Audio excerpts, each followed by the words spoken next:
పరిశుద్ధుడైన మా దేవా, మీకు వందనాలు స్తోత్రాలు చెల్లిస్తున్నాం.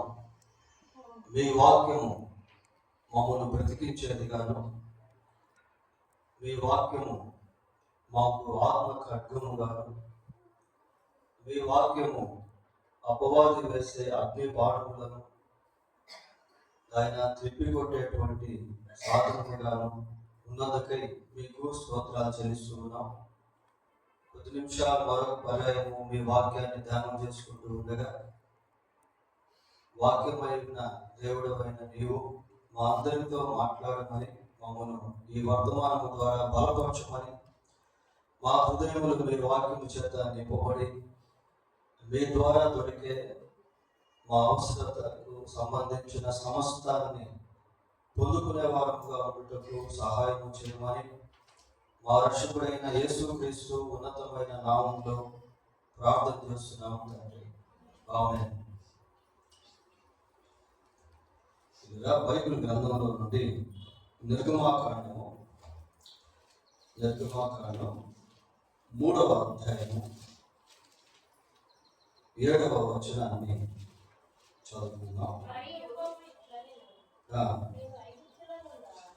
నేను ఐగుప్తులో ఉన్న నా ప్రజల బాధను నిశ్చయముగా చూచితిని, పనులలో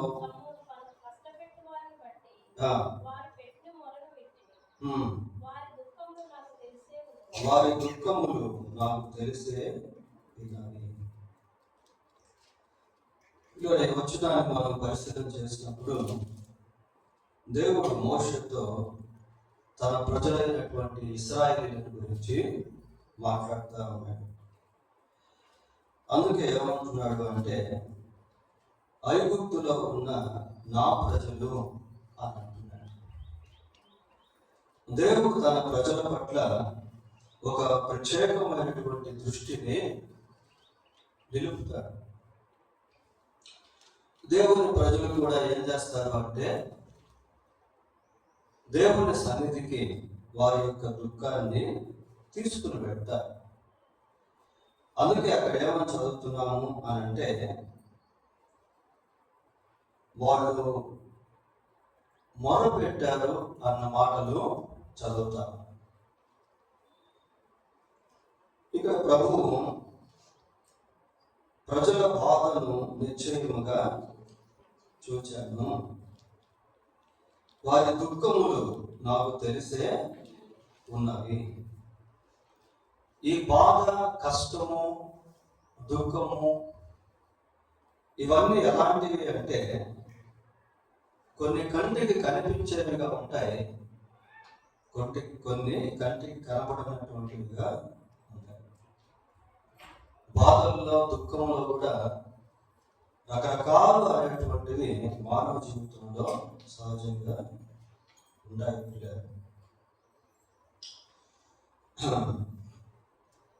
కంటికి కనిపించేటువంటి బాధ ఏదైనా ఉంటే దానికి రెమెడీ అనేటువంటిది ఉంటుంది. ఫర్ ఎగ్జాంపుల్, కాలు గాయమైంది అనుకోండి, మనం ఎంతో బాధపడతా ఉంటాం. అప్పుడు ఏం చేస్తాం, దానికి ఏదో ఒక మెడిసిన్ అనేటువంటిది వాడతాం నివారణ కొరకు. కొన్ని బాధలు ఎలా ఉంటాయంటే మానసికంగా ఉంటాయి. అంటే అవి కంటికి కనబడవు. కొద్దిమంది లోపలే కుమిలిపోతూ ఉంటారు, దుఃఖపడతా ఉంటారు, వేదన పడుతూ ఉంటారు. అవి కంటికి కనిపించేవి కావు కనుక వాటికి ఫలానా మందు అనేటువంటిది వాడలేము. ఫలానా డాక్టర్ దగ్గరికి వెళ్ళలేము. ఎందుకు అంటే, మన శరీరంలో ఎన్ని అవయవాలు ఉన్నాయో అన్ని అవయవాలకు డాక్టర్స్ ఉన్నారు, కానీ మన హృదయ అంతరంగంలో కలిగేటువంటి వేదన, బాధ, దుఃఖము వాటికి డాక్టర్స్ లేరు. There is no any doctor of healing the sickness of hearts. అంతరంగంలో ఉండేటువంటి వ్యాధికి స్వస్థత ఇచ్చేటువంటి డాక్టర్స్ ఎవరు కూడా మనకు కనబడరు. ఇక్కడ దేవుడు ఏమంటున్నాడు ఏమంటున్నాడు అని అంటే, వారి దుఃఖములు నాకు తెలిసే ఉన్నవి. దుఃఖము అంటున్నాడా, దుఃఖములు అంటున్నాడా? దుఃఖములు అంటున్నాడు. అంటే దుఃఖములు అనేటువంటివి ఒక రకమైనటువంటివి కావు. ఆ పదం ప్లూరల్లో వాడబడింది. వివిధ రకాల దుఃఖాలు మనిషి జీవితంలో రకరకాల పరిస్థితులను బట్టి దుఃఖం అనేటువంటిది చోటు చేసుకుంటుంది. మరి దేవుడు ఇటువంటి దుఃఖము గుండా, బాధ గుండా, వేదన గుండా మనం వెళ్తూ ఉన్నప్పుడు ఏ విధంగా దేవునిపై ఆధారపడాలో, దేవుడు ఏ విధంగా మనకు సహాయం చేస్తాడో అన్న విషయాలు ఈ సందేశంలో మనము తెలుసుకుంటాము. ఎందుకు అంటే మనలాంటి మనుషులే బైబిల్లో ఇటువంటి దుఃఖము గుండా, బాధ గుండా, వేదన గుండా వెళ్ళినటువంటి వారు ఉన్నారు. అలా వెళ్ళినప్పుడు వారేం చేస్తాడో, దేవుడు వారికి ఏం చేశాడో అన్న విషయాలు కొన్ని బైబిల్లో మనము ధ్యానం చేద్దాం. కొన్ని బైబిల్లో కొన్ని మరణాలు అనేటువంటివి కూడా మనకు కనిపిస్తాయి. అబ్రహాము చనిపోయాడు, శారా చనిపోయింది, ఇస్సాకు కూడా చనిపోయాడు, యాకోబు కూడా చనిపోయాడు. యాకోబు చనిపోయినటువంటి సమయంలో మరి ఇశ్రాయేలు ప్రజలు దాదాపు 7 రోజులు బహు భయంకరంగా ఏడ్చారు. చాలా దుఃఖపడ్డారు, చాలా వేదన చెందారు. వారి యొక్క దుఃఖ ప్రభావం ఎలా ఉండింది అని అంటే, చూడండి ఒకసారి ఆదికాండం 50వ అధ్యాయము, ఆదికాండం 50వ అధ్యాయము 10వ వచనం చదువుకున్నాం. ఏమా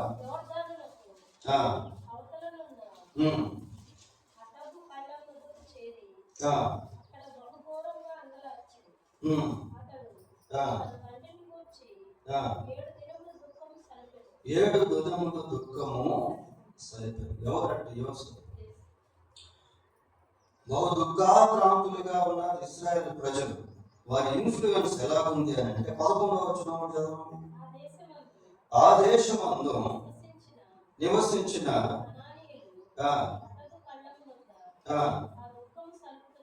ఆ దుఃఖము సలుపుట చూచి ఐగుప్తీయులకు ఇది మిక్కటమైన దుఃఖమని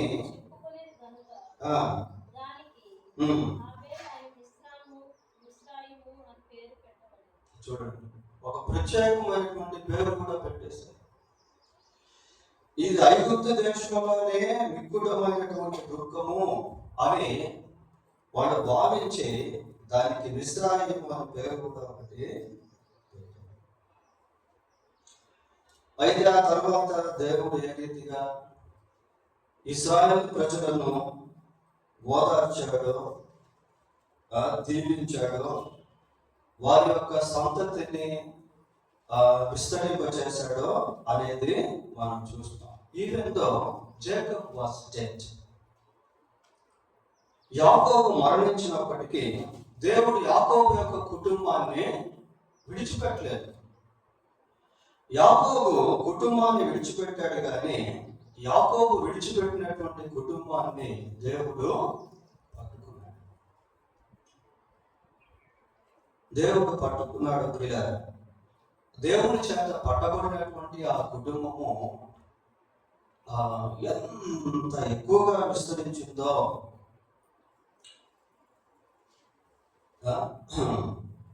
బైబిల్లో మనము చూస్తాం.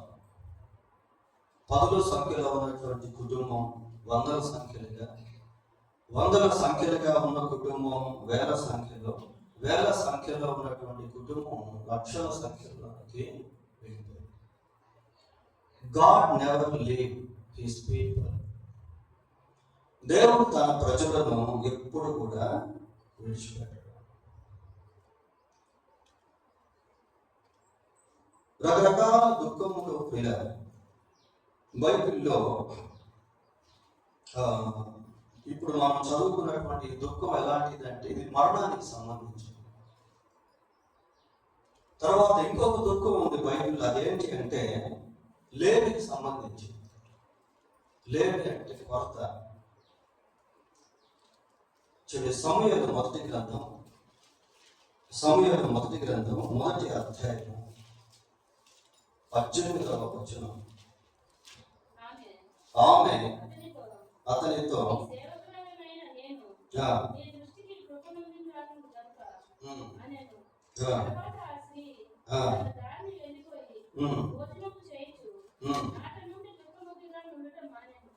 భోజనము చేయించు. ఎవరి స్త్రీ? హన్నా. హన్నాకు వివాహం అయింది.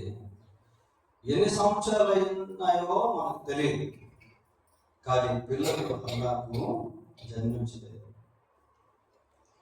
కాబట్టి మరి పెనిన్నా అనేటువంటి ఆమె ద్వారా హన్నా ఎంతగానో నిందించబడేది, దుఃఖపడేది, బాధపడేది. ఆ షీలోహుకు వెళ్తున్నటువంటి సమయంలో అందరూ ఎంతో సంతోషంగా వెళ్ళేవారు. ఆ దేవుణ్ణి ఆరాధించి తిరిగి వచ్చేవారు. కానీ వెళ్ళిన ప్రతిసారి కూడా హన్నా సూడుపోటు మాటల చేత ఎంతో దుఃఖానికి గురైపోయింది.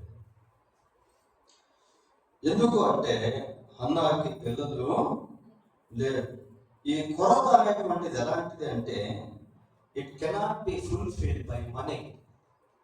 ఇది ధనంతో తీర్చుకునేటువంటి కొరత కాదు, మనుషుల ద్వారా తీర్చబడేటువంటి కొరత కాదు. ఈ కొరత తీర్చబడాలి అంటే దేవుడే సహాయపడాలి. కాబట్టి ఆమె ఏం చేసింది అంటే దేవుని సన్నిధికి వెళ్ళి 15వ వచనం ఒకసారి చదవండి.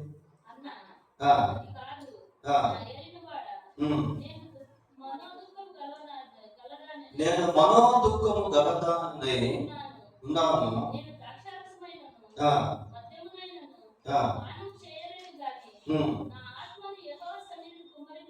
నా ఆత్మను యెహోవా సన్నిధిని కుమ్మరించుకొనుచున్నాను. ఇది చాలా ఇంపార్టెంట్.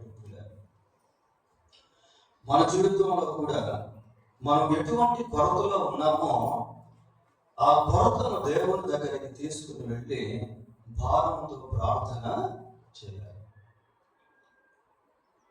ఒక కమిట్మెంట్ కూడా అన్నా చేసుకుంది. నువ్వు నాకు మగ బిడ్డను ఇచ్చినట్లయితే ఎక్కువ బిడ్డను నేను నీకు ప్రతిష్ఠిస్తాను. వాడు బ్రతుకు దినములు అన్ని కూడా నేను సేవ చేస్తాడు. ఎప్పుడైతే అన్నా దేవుని సన్నిధికి వెళ్ళి తన భారం అంతా కూడా కుమ్మరించేసిందో అప్పుడు హన్నా ఫ్రీ అయిపోయింది. అదే 18వ వచనంలో మనం చూస్తాం. నాటి నుండి దుఃఖముఖిగా ఉండుట చక్కగా భోజనం చేస్తూ ఉంది, హ్యాపీగా సంతోషంగా ఉంది. ఎందుకు అంటే ఆ భారం అంతా దేవుని సన్నిధిలో ఎప్పుడైతే కుమ్మరించిందో ఇంకా ఆమె దాన్ని మోసేటువంటిదిగా లేదు. ప్రియులారా, మనం ఎప్పుడైతే దేవుని సన్నిధిలో మన భారాన్ని కుమ్మరిస్తామో, మన అవసరతను దేవునికి తెలియపరుస్తామో, దేవుని సన్నిధిలో కన్నీరు కారుస్తామో, అక్కడ ఆ భారం అంతా కూడా వెళ్ళిపోతుంది. అందుకే ఆ మొదటి అధ్యాయం చూస్తాం. బహు దుఃఖాక్రాంతురాలై అనే మాట మనకు మొదటి అధ్యాయంలో కనిపిస్తుంది.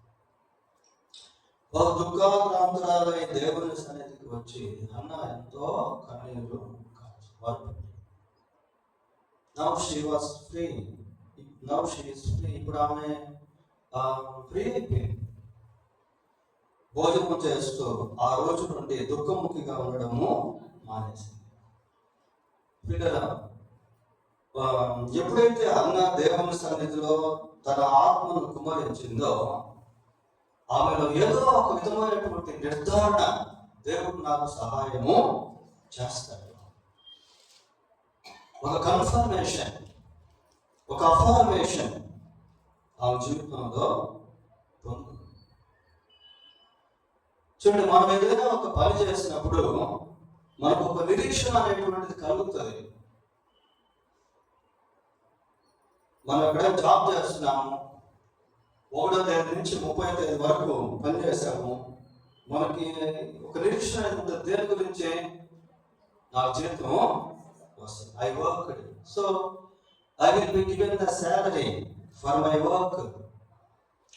నేను పనిచేశాను, నా పనికి జీవితం అనేది నాకు వస్తుంది.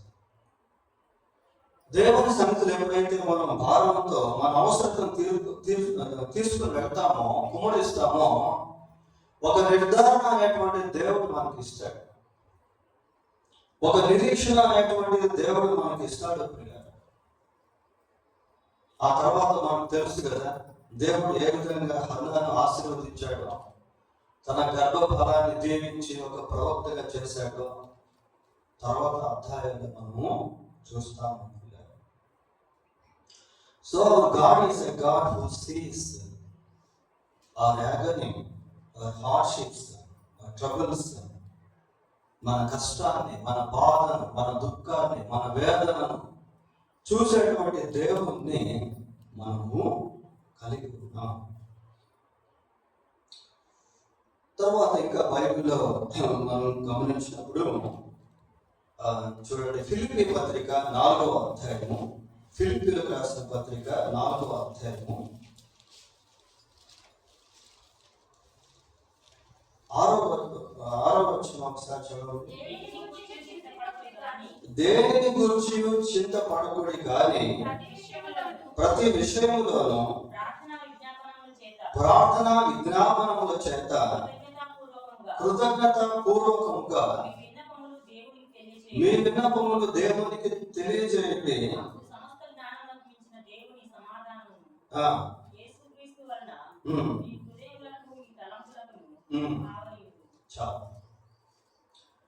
దేని గురించి కూడా చింతపడకూడదు అంటున్నారు. అది ఏదైనప్పటికీ కూడా దేని గురించి కూడా మీరు చింత పడకూడదు. ఏం చేయాలంట? ప్రార్థన విజ్ఞాపనముల చేత కృతజ్ఞతా పూర్వకముగా మీ విన్నపములను దేవునికి తెలియజేయండి. ఇక్కడ ప్రార్థన విజ్ఞాపనములు అని కూడా చదువుతా ఉన్నాం పిల్లలు. సహజంగా మనం దుఃఖంలో ఉన్నప్పుడు, కష్టంలో ఉన్నప్పుడు మన గురించి మనం ప్రార్థన చేసుకోవడమే చాలా కష్టంగా ఉంటుంది. ఆ టైంలో ఇతరుల గురించి కూడా ప్రార్థన చేయడం అంటే అది ఇంకా చాలా కష్టంగా అనిపిస్తుంది. అయితే ఒక విషయం ఏంటంటే, మన కష్టంలో ఇతరుల కష్టాల్లో ఉన్నటువంటి వారి కొరకు ప్రార్థన చేయడం పిల్లలు అర్థమైందా? మనం దుఃఖంలో ఉన్నాం, కష్టంలో ఉన్నాం, బాధలో ఉన్నాం. అటువంటి సమయంలో బాధలో, కష్టంలో, దుఃఖంలో ఉన్న వారి కొరకు ప్రార్థన చేయడం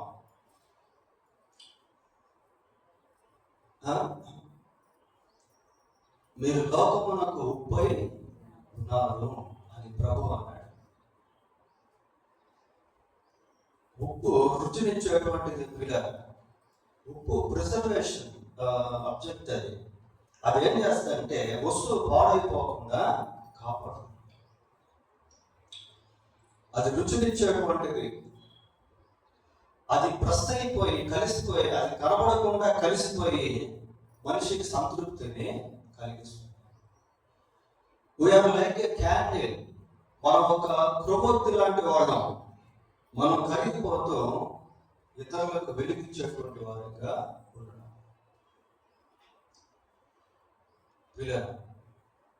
బైబిల్లో ఒక మాట ఏముందంటే, కనికరం గల వారు ధన్యులు, వారు కనికరము వారి క్షేమమే మీ క్షేమానికి కారణమును అంటది ఒక మాట బైబిల్లో.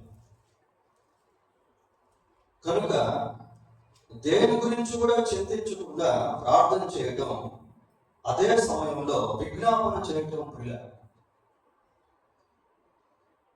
విజ్ఞాపన చేయటం. చూడండి, కొన్నిసార్లు మన జీవితంలో ఏదైనా కష్టం వచ్చినప్పుడు, బాధ వచ్చినప్పుడు, వేదన వచ్చినప్పుడు ఆ తీవ్రత ఎలా ఉండదు అనేది ప్రాక్టికల్గా మనం అనుభవిస్తాం. అది రాకపోయినా అది అనుభవిస్తున్నటువంటి వారి కొరకు మనం విజ్ఞాపన చేస్తే అది ఎంతో దీవెన ప్రియ. మన యాచన పుస్తకంలో ఎన్నో 30 ప్రార్థనా అంశాలు మనం మెన్షన్ చేస్తాం. దాంట్లో దయ్యాలు పడినటువంటి వారు ఉన్నారు, తమ ప్రియులను పోగొట్టుకున్నటువంటి వారు ఉన్నారు, వివిధ రకాల వేదనలతో బాధపడుతున్నటువంటి వారు ఉన్నారు. There are so many peoples who are need of God. ఎంతో మంది ప్రజలు దేవుని యొక్క అవసరతలో ఉన్నారు. ఇక్కడ ఏమని చూస్తున్నామంటే దేని గురించి కూడా చింతించొద్దు, ప్రార్థన చేయండి, విజ్ఞాపన చేయండి, మీ మనవులను దేవునికి. ఇలా మనం చేస్తున్నప్పుడు ఏమవుతుంది అంటే మనలో ఏదో ఒక విధమైనటువంటి నెమ్మది అనేది చోటు చేసుకుంటుంది. మనము నెమ్మదిగాను సుఖముగాను బ్రతుకు నిమిత్తము. ఒకసారి చదవండి, తిమోతికి రాసిన మొదటి పత్రిక 2వ అధ్యాయం 1వ వచనం చదవండి. మనము సంపూర్ణ భక్తియు మాన్యతయు కలిగి నెమ్మదిగాను సుఖముగాను బ్రతుకు నిమిత్తము అన్నిటికంటే ముఖ్యముగా మనుషులందరి కొరకును, రాజుల కొరకును, అధికారుల కొరకును విజ్ఞాపనములను, ప్రార్థనలను, యాచనలను, కృతజ్ఞతాస్తుతులను చేయవలనని హెచ్చరించుచున్నాను. ఇది మంచిదియు మన రక్షకుడకు దేవుని దృష్టికి అనుకూలమైనది ఉన్నది. నెమ్మదిగాను సుఖముగాను దేవుడు ఇచ్చేటువంటి నెమ్మది ఏ విధంగా మనం అనుభవించగలమో అనేది బైబిల్లో రాయబడి ఉంది. కనుక ఈ భాగంలో విజ్ఞాపన, ప్రార్థన, యాచన, దేవునికి స్తుతి మన కొరకు కాదు కానీ మనుషులందరి కొరకు, రాజుల కొరకు, అధికారుల కొరకు చేయటం ప్రియ.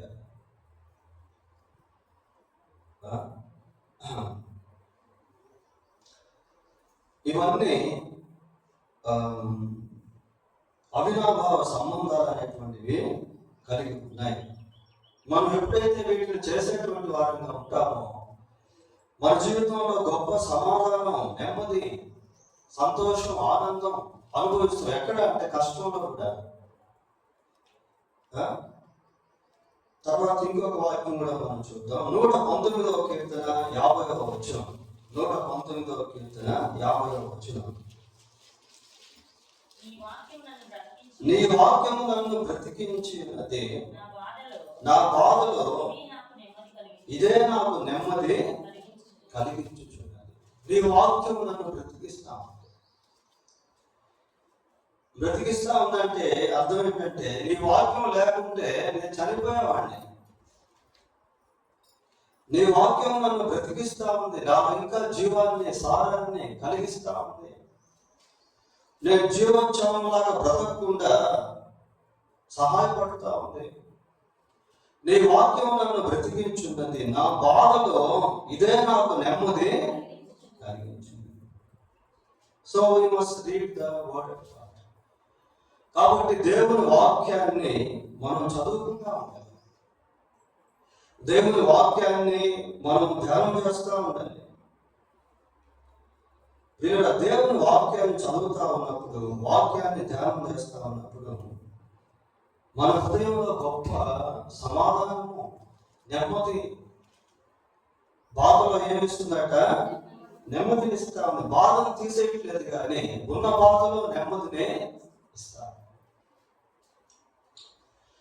ఒక ఊరట, ఒక నివారణ, ఒక ఆదరణ ప్రియ దేవుని వాక్యంలో మనకు ఇవ్వబడింది. కనుక కష్టంలో ఉన్నప్పుడు, బాధలో ఉన్నప్పుడు, శ్రమలో ఉన్నప్పుడు దేవుని వాక్యాన్ని చదువుకోవడము, వాక్యాన్ని ధ్యానించడము అనేది చాలా చాలా ప్రాముఖ్యం. పేతురు రాసిన మొదటి పత్రిక 5వ అధ్యాయము, పేతురు రాసిన మొదటి పత్రిక 5వ అధ్యాయము 7వ వచనం చూడండి. ఆయన మిమ్మును గూర్చి చింతించుచున్నాడు కనుక మీ చింత యావత్తు ఆయన మీద వేయండి. ఆయన మిమ్మును గూర్చి చింతిస్తా ఉన్నాడు. ఈ సంగతి మనకు అర్థం కావాలి ప్రియులారా. మన గురించి చింతించేటువంటి దేవుడు ఒక ఆయన ఉన్నాడు.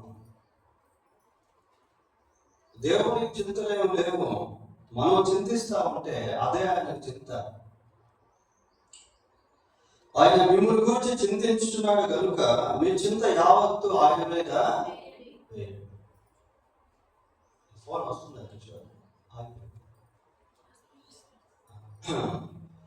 ఆయన మిమ్మల్ని గురించి చింతించుతున్నాడు కనుక మీ చింత యావత్తు ఆయన మీద వేయండి.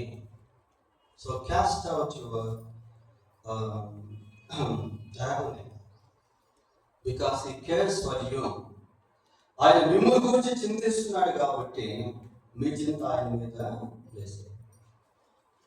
ఈ చింతలు, బాధలు, కష్టాలు, దుఃఖాలు ఇవన్నీ తీసుకెళ్ళి దేవుని సన్నిధిలో పడేసేయాలి ప్రియులారా. లేకపోతే అవి మనల్ని తొక్కేస్తాయి, అవి మనల్ని కృంగదీస్తాయి, మనకు నెమ్మది లేకుండా చేస్తాయి. మనం ఎప్పుడైతే ఈ భారాన్ని తీసుకెళ్ళి దేవునికి అప్పగిస్తామో మనకు సులువైపోతుంది. చూడ, ఒక పెద్ద మూట మోసుకొని వస్తా ఉన్నాం, మధ్యలో ఎవరో మనకు కనిపించి వాడు తీసుకున్నారు అనుకోండి, మనం ఏమవుతాం? ఫ్రీ అయిపోతాం. ఒక పెద్ద బరువైన మూట మోసుకుని వెళ్తా ఉన్నాం, బస్సు ఎక్కాం, వెంటనే ఏం చేస్తాం? దాన్ని కింద పెట్టేస్తాం.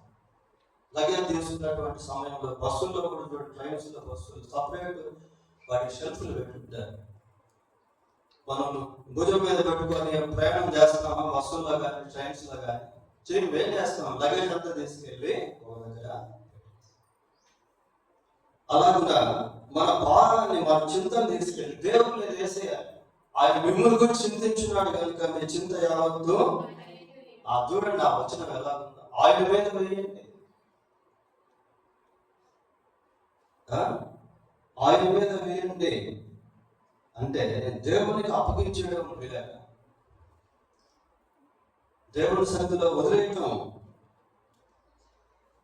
ఎప్పుడైతే మనం దేవుని పైన వేస్తామో దేవుడు మనకు ఆ రెమెడీ అనేటువంటిది ఇస్తాడు, రిలాక్సేషన్ అనేది ఇస్తాడు. ఇందాక మనం అన్నాన్ని గురించి చూసాం కదా, నాటి నుండి ఆమె చక్కగా భోజనం చేస్తూ నాటి నుండి దుఃఖముఖిగా ఉండడం మానేసింది పిల్లలు. తర్వాత కొన్నిసార్లు మనకు దుఃఖం, మనకు బాధ ఏ విధంగా కలుగుతుంది అంటే, కొన్నిసార్లు మనుషులు మనల్ని నిందిస్తారు. కొద్దిమంది మాట్లాడేటువంటి మాటలు ఎలా ఉంటాయంటే హృదయాన్ని కోసేస్తూ ఉంటాయి, గుండెను పగలగొడతా ఉంటాయి. కత్తిపోటు వంటి మాటలు పలుకువారు కలరు అని బైబిల్లో మనం చూస్తాం పిల్లలు. ఆదికాండం 21వ అధ్యాయం 11వ వచనం ఒకసారి చూడండి.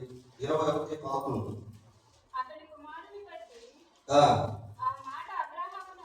ఆ మాట అబ్రహామునకు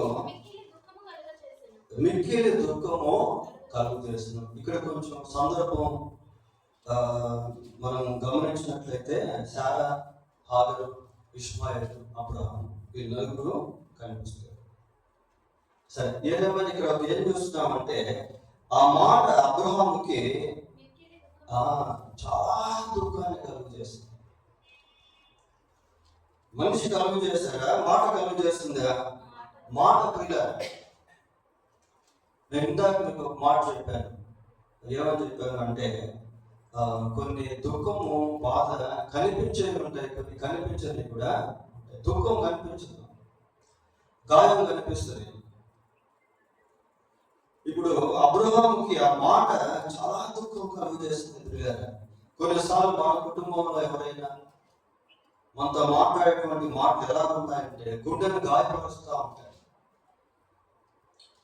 బంధువుల్లో, స్నేహితుల్లో, మనం పనిచేసేటువంటి స్థలాల్లో మనతో ఉండేటువంటి వారు కొన్నిసార్లు మనం అర్థం చేసుకున్నటువంటి సమయంలో, మన మీద కోపపడేటువంటి సమయంలో రకరకాలుగా మాట్లాడతారు. కొద్దిమంది మిస్అండర్స్టాండింగ్ చేసుకుంటారు. నిజం లేకపోయినా దాన్ని మిస్అండర్స్టాండింగ్ అపార్థం చేసుకొని మాట్లాడేటువంటి వారు కూడా ఉంటారు. కొన్నిసార్లు తొందరపడి మనుషులు మాట్లాడతారు. కొన్ని మాటలు మనం ఏం చేస్తాయంటే చాలా దుఃఖంలోకి తీసుకువెళ్తాయి. ఇక్కడ చూడండి, అబ్రహాము ఆ మాట మిక్కిలి దుఃఖాన్ని కలుగుతుంది. బైబిల్లో ఒక మాట యోబు గ్రంథం 5వ అధ్యాయం 21వ వచనం చదువుకుందాం. 5:20.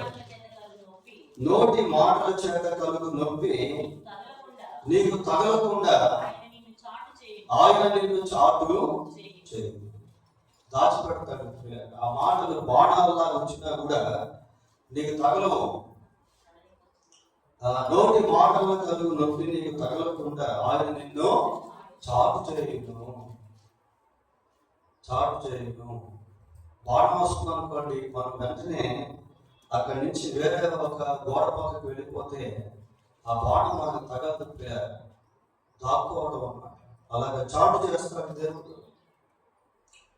ఆ నోటి మాటలు తగలకుండా, దాని వలన కలిగే దుఃఖము అనుభవించలేకుండా రానికుండా దేవుడు కృప చూపిస్తాడు.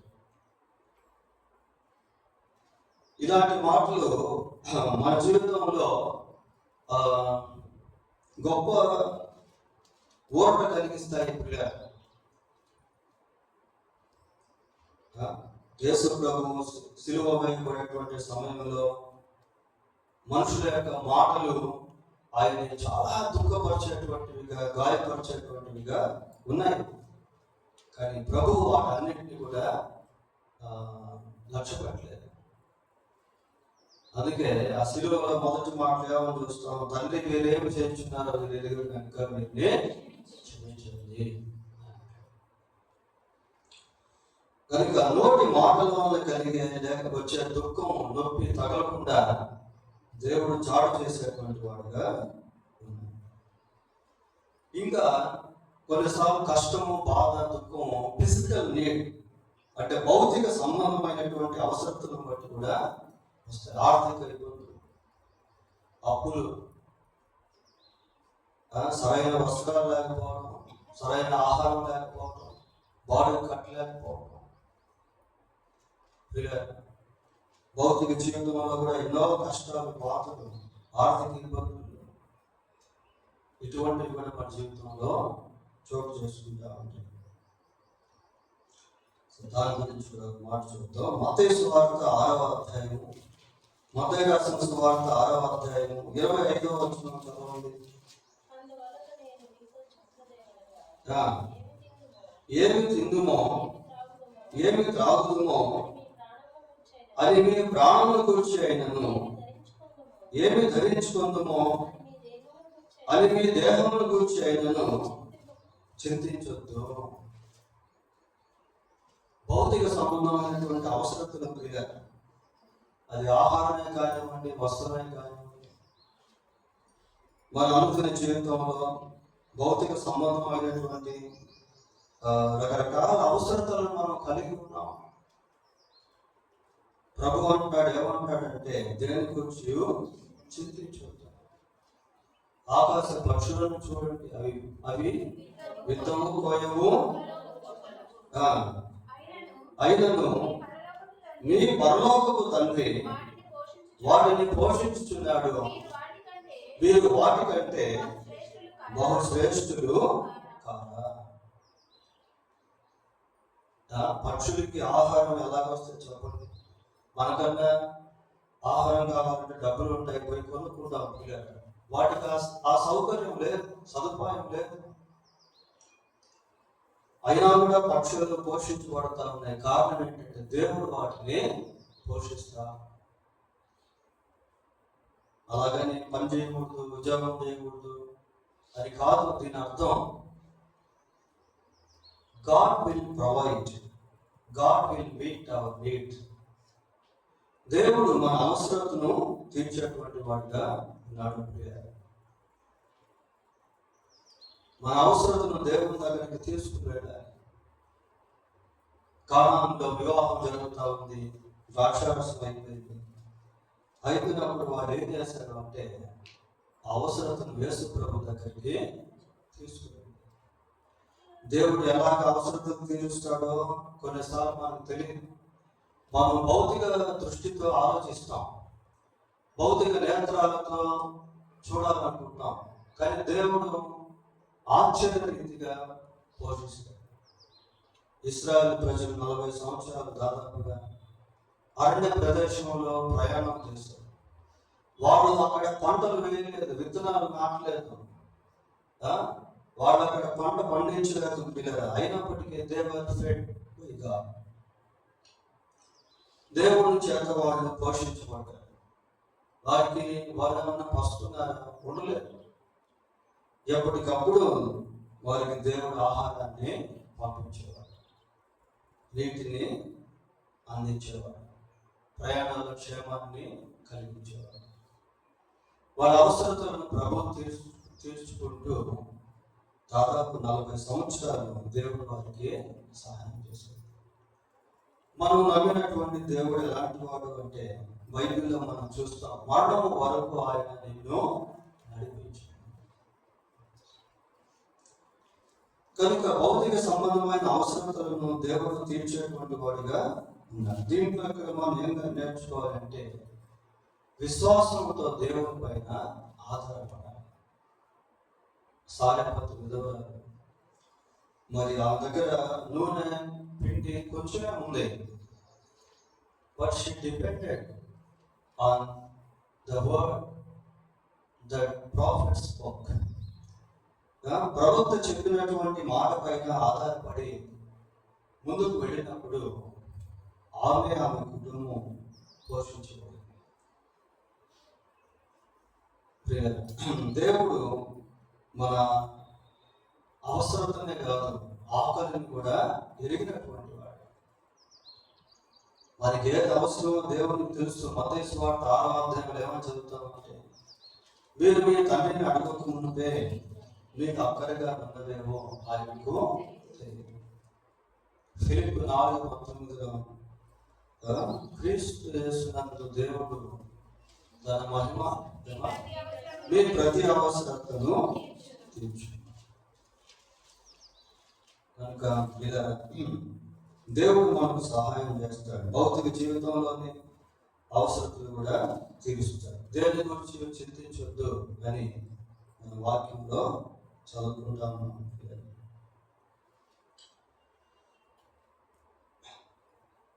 ఇంకా గమనించినట్లయితే చూడండి, ఫిలిప్పీ పత్రిక 2వ అధ్యాయము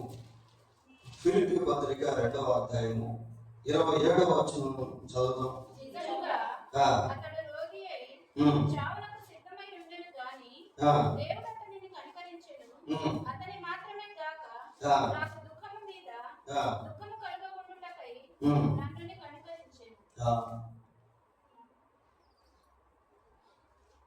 దుఃఖము మీద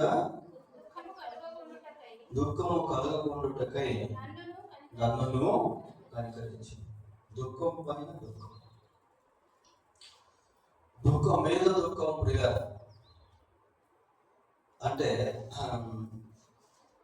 ములుగుచ్చుకున్న కాలికే మళ్ళీ ములుగుచ్చుకుంటే ఎలా ఉంటుందో అలాగ దుఃఖం పైన దుఃఖం. యోగుకి ఒక దాసుడు వచ్చి చెప్పాడు, అయ్యా ఇదిగో ఒంటెలు చచ్చిపోయినాయి అని చెప్పక ముందే ఇంకొక దాసుడు వచ్చి, ఇదిగో కుమార్తె చనిపోయారు. ఇంకొక దాసుడు వచ్చి, సుడిగాలు వచ్చి అంతా కొట్టుకుని వెళ్ళిపోయింది. శత్రువులు వచ్చి దాడి చేసి వీటన్నిటిని తీసుకువెళ్ళిపోయారు. ఒకరి తర్వాత ఒకరు పిల్లలు. దుఃఖం వెంబడి దుఃఖము. అయితే ఇక్కడ ఏమని చెప్తున్నామంటే కలగకుంటున్నట్లు కనికరించడం. దుఃఖం వెంబడి దుఃఖం రాకుండా దేవుడు కనికరించేటువంటి వాడిగా ఉన్నాడు. ఒకవేళ వచ్చిన ఇంకొక మాట కూడా మనం గుర్తుపెట్టుకోవాలి బైబిల్లో. ఏంటంటే కృప వెంబడి కృప. ఎక్కడుంది ఆ మాట? ఏమా? యోహాను రాసిన సువార్త 1వ అధ్యాయము 16వ వచనం చదవండి. ఆయన పరిపూర్ణతలో నుండి మనమందరము కృప వెంబడి కృపను పొంది. దుఃఖం పైన దుఃఖమే కాదు కానీ కృప వెంబడి కృప కూడా దేవుని దగ్గర ఉంది. కాబట్టి ఒకవైపు నుంచి దుఃఖం కలుగుతూ ఉంటే, బాధ కలుగుతూ ఉంటే, ఇంకొక వైపు నుండి కృప అనేది వస్తా. పౌలు వెళ్ళి ప్రార్థన చేస్తున్నాడు, ప్రభువా ఇదిగో ఈ ముళ్ళు నేను భరించలేకపోతా ఉన్నా అని పలుమార్లు ప్రార్థన చేస్తా ఉంటే దేవుడు ఆ ముళ్ళు అయితే తీసేయలేదు కానీ ఏమన్నాడు? నా కృప నీకు చాలు, బలహీనత లేని నా శక్తి పరిపూర్ణమవుతుంది. My grace is sufficient for you. నా కృప నీకు చాలు. కనుక ప్రియులారా, మరి దుఃఖము, కష్టము, బాధ, వేదన ఇవన్నీ కూడా దేవుడు ఎరిగి ఉన్నాడు. ఇంకా బైబిల్లో మనం ఏం చూస్తామంటే కృంగిన వారిని ఆయన లేవనెత్తేవాడు అని 146వ కీర్తన 8వ వచనంలో మాట మనము చదువుతాం. కృంగిన వారిని ఆయన లేవనెత్తేటువంటి వాడు.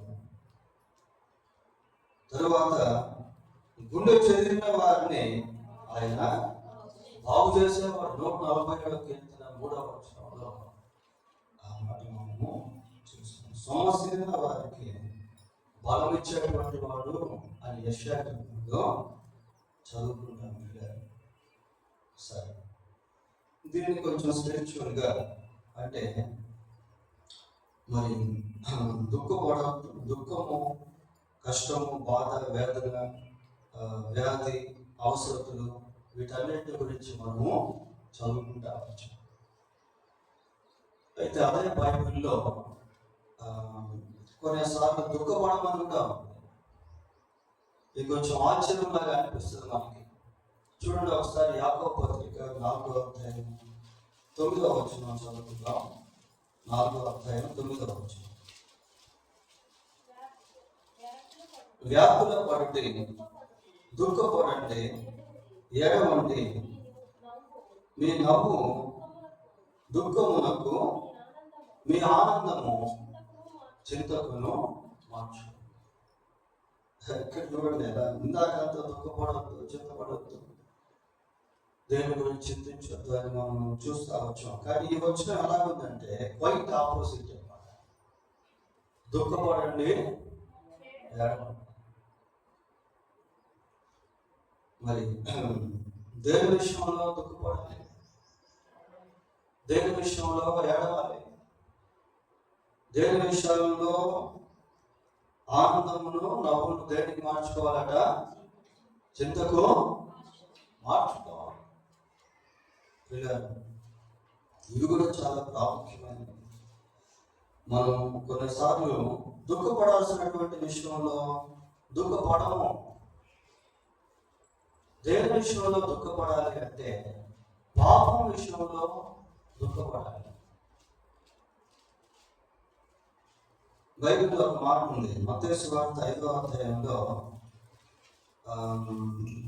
దుఃఖపడు వారు ధన్యులు, వారు ఓదార్చబడుతురు. 5వ అధ్యాయము 4వ వచనం. దుఃఖపడు వారు ధన్యులు, వారు ఓదార్చబడుతున్నారు. ఇదేంటి? దుఃఖం ధన్యత దుఃఖం ధన్యత ఎలా అవుతుంది? పిల్లరా, ఇక్కడ కాంటెస్ట్ ఏంటి అంటే, దేవుని విషయంలో దుఃఖపడాలి అంటే పాపం విషయంలో అయ్యో నేను దేవునికి విరోధంగా జీవించాను, నా దేవుణ్ణి బాధ పెట్టాను, ఆయన హృదయాన్ని గాయపరిచాను, ఆయన మీద తిరుగుబాటు చేశాను అని పాపం విషయంలో దుఃఖపడటం వీలే. చేసిన పాపమును పశ్చాత్తాపంతో ప్రభు సన్నిధిలో ఒప్పుకోవడం. దుఃఖపడువారు ధనులు, వారు ఓదార్చబడుతారు. దావీదు బత్షెబా విషయంలో దేవునికి విరోధంగా జీవించినప్పుడు చాలా దుఃఖపడ్డాడు, చాలా బాధపడ్డాడు, చాలా వేదన అనుభవించాడు. అయ్యో నేను ఎందుకు పనిచేశాను.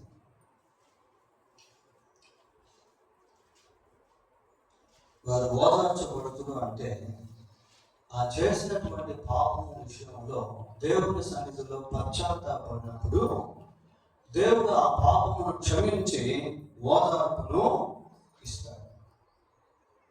ఓదార్పును ఇస్తాడు. ప్రియ,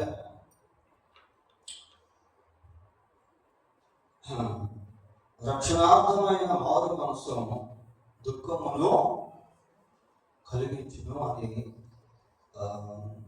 కొరింథీయులకు రాసిన పత్రికలో ఉంటారు. ఒకసారి చూడండి, అది కూడా మనం చూద్దాం. కొరింథీయులకు రాసిన 2వ పత్రిక 7వ అధ్యాయం 10వ వచనం చదువుకుందాం. దైవ చిత్తానుసారమైన దుఃఖము రక్షణార్థమైన మారు మనసును కలుగ. దైవ చిత్తానుసారమైన దుఃఖము, దైవ చిత్తానుసారమైన దుఃఖము ప్రియుల పరిశుద్ధాత్మ దేవుడు నిన్ను ప్రేరేపిస్తూ ఉన్నప్పుడు నీ పాపం విషయంలో నీవు దుఃఖపడాలి. దైవ చిత్తానుసారమైన దుఃఖము రక్షణార్థమైన మారు మనసును కలుగచేయు. ఇక్కడ దుఃఖం ఏంటి అంటే పరిశుద్ధాత్మ ద్వారా పాపం విషయంలో మనలో పుట్టించేటువంటి దుఃఖము. దీని విషయంలో దుఃఖపడి దేవుని సన్నిధిలో పశ్చాత్తాపడి కన్నీరు గార్చి పాపమును ఒప్పుకొని దేవుని ద్వారా క్షమాపణ పొందాలి. యూదా చనిపోయే టైంలో ఆ గిల్టీనెస్ తోనే చనిపోయాడు. నేను నీతిమంతుని రక్తము అప్పగించి పాపము చేశాను, అయ్యో నేను పాపం చేశాను, నేను పాపం చేశాను, నేను పాపం చేశాను. ఒక రకమైనటువంటి గిల్టీనెస్ ప్రియుల, దాంతోనే చనిపోయాడు యూదా. కాబట్టి దీని విషయంలో మనకు దుఃఖం కావాలి. తర్వాత నెహెమ్యా గ్రంథం 8వ అధ్యాయం, నెహెమ్యా గ్రంథం 8వ అధ్యాయం 9-10 వచనాలు చూడండి. 9-10. జనులందరూ ధర్మశాస్త్ర గ్రంథపు మాటలు విని ఏడవ మొదలు పెట్టగా అధికారి అయిన నెహెమ్యాయు యాజకుడును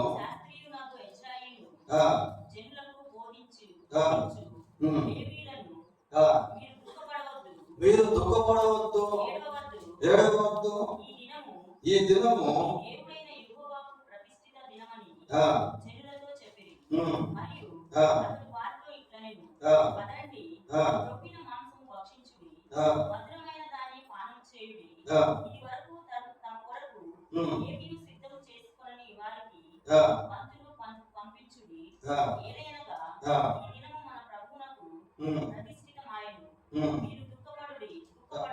దుఃఖపడవద్దు, మీరు బలం లేదు. వీళ్ళు 9-10 వచనాలు చదువుకున్నప్పుడు ఆ పై భాగంలో ఎజ్రా ఏం చేశాడంటే దేవుని యొక్క ధర్మశాస్త్రాన్ని చదివించి దాన్ని వివరించాడు. దేవుని వాక్యం వాళ్ళు ఎప్పుడైతే వివరణాత్మకంగా విన్నారో వాళ్ళ హృదయం దుఃఖంలోనికి వెళ్ళిపోయింది. దుఃఖంలోనికి వెళ్ళిపోయిన కారణం ఏంటంటే మనం అసలు ఎలా ఉండాల్సింది ఎలా ఉన్నాము,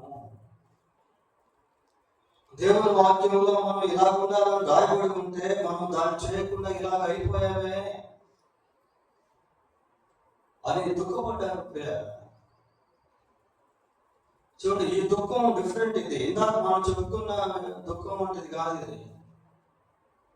ఈ దుఃఖం ఏంటి అంటే, అరే నేను దేవునికి విరోధంగా జీవించానే, ఇంకా నేను దేవునికి ఇష్టకరంగా జీవించలేకపోతున్నానే, ఇంకా ఈ బలహీనత నన్ను వెంటాడుతూ ఉందే, ఇంకా దీని విషయంలో నేను జయం పొందలేదే, ఇంకా దేవుణ్ణి బాధ పెట్టేటువంటి వ్యక్తిగా ఉన్నానే, ఈ విషయాల్లో దుఃఖం పిల్లలు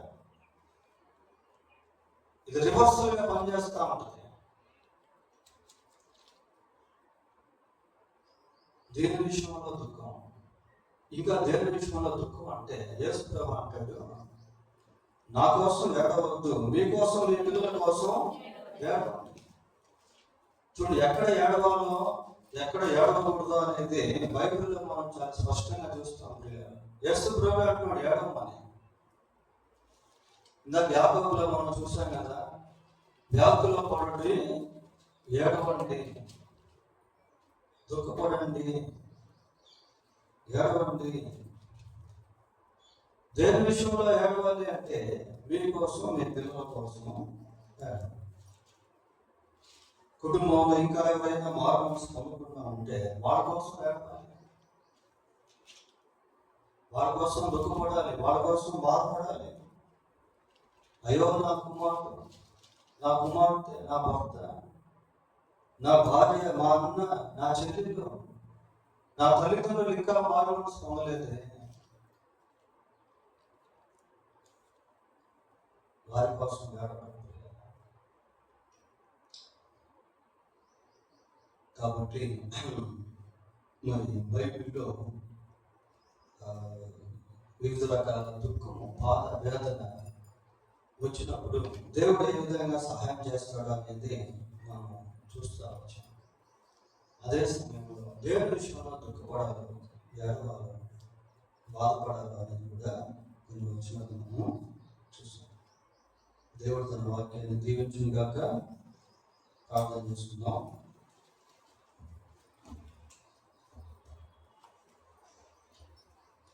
ప్రార్థన. ఒక నిమిషం ప్రార్థన చేసుకోండి. మన చింత యావత్తు ఆయన మీద వేయమని దేవుడు అడుగుతా ఉన్నాడు. ఇశ్రాయేలీయుల దుఃఖములు ఆయన చూశాడు. హన్నా యొక్క కొరత ఏంటో దేవుడు చూశాడు, తీర్చాడు. ప్రార్థన చేసుకుందాం. ఇశ్రాయేలుకు ఆయన విమోచన ఇచ్చాడు, విడుదల ఇచ్చాడు.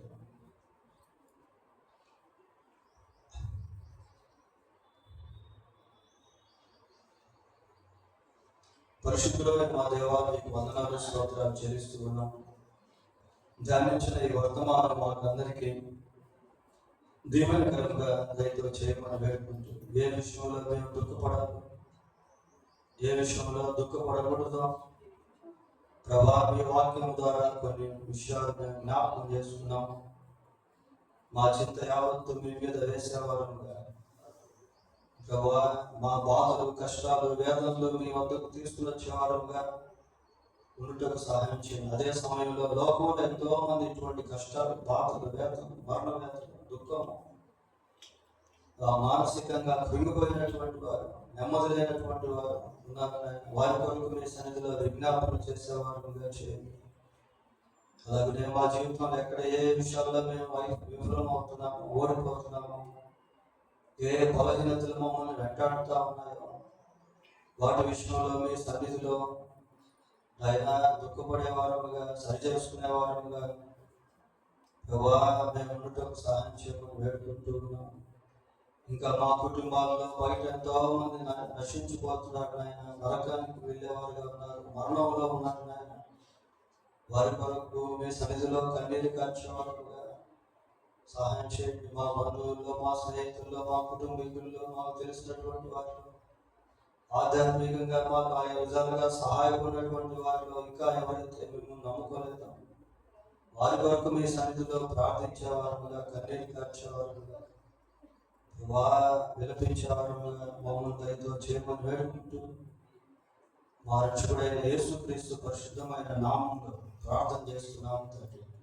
ఆమేన్. అందరూ లేచి